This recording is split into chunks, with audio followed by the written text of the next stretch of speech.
He's keeping a low profile, unseen, but not unheard. Donald Trump has terminated his defense secretary and is refusing to concede the election. Meanwhile, U.S. Attorney Bill Barr says he'll probe allegations of voter fraud. Donald Trump is also manning Twitter as usual, claiming to be close to taking the states of Wisconsin and Georgia, and he's blocking government officials from cooperating with President-elect Joe Biden's team. Top Republicans have largely refused to put pressure on Mr. Trump to accept his election loss. That includes powerful Senate Majority Leader Mitch McConnell. In the United States of America, all legal ballots must be counted. Any illegal ballots must not be counted. And President Trump is 100% within his rights to look into allegations of irregularities and weigh his legal options.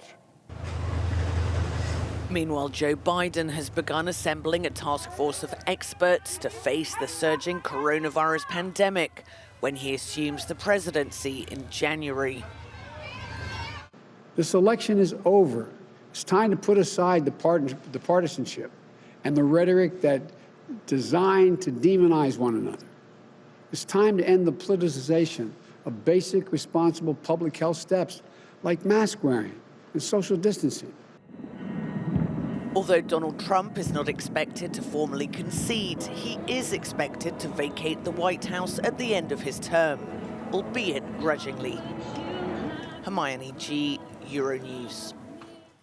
Well, let's go to Washington, D.C. to get the very latest with our reporter, Colin Campbell. Colin, morning to you. That the peaceful transition of power is normally, a hallmark of democracy. What's the reaction of Trump sort of really dragging his feet in D.C.?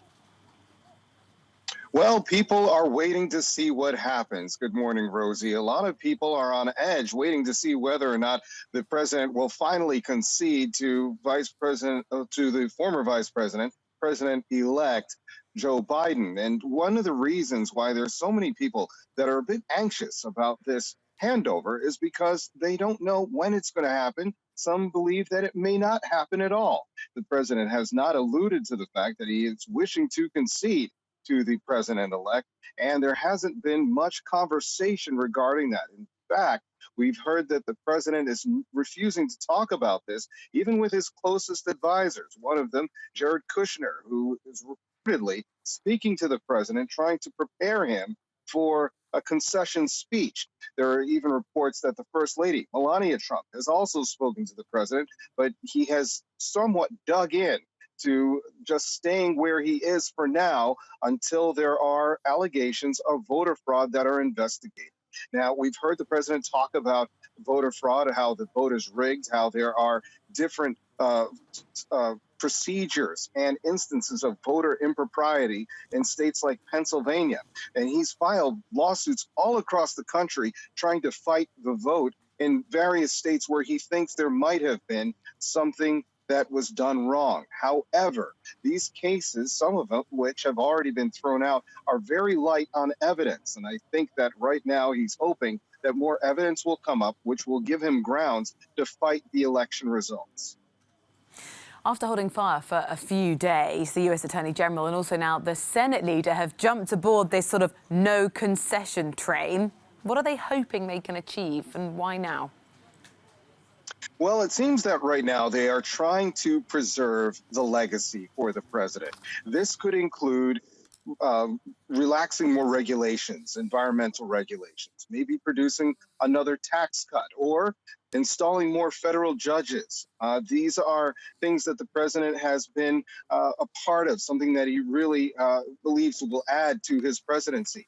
It would also remind the voters of why he got so many votes. We have to remember that the president received about 70 million votes from Americans. So some of these things that he wants to hold on to preserve his legacy could actually prepare him for a run in 2024. Some people are speculating. Some have called it a resurrection run. Some have called it the return of Trump.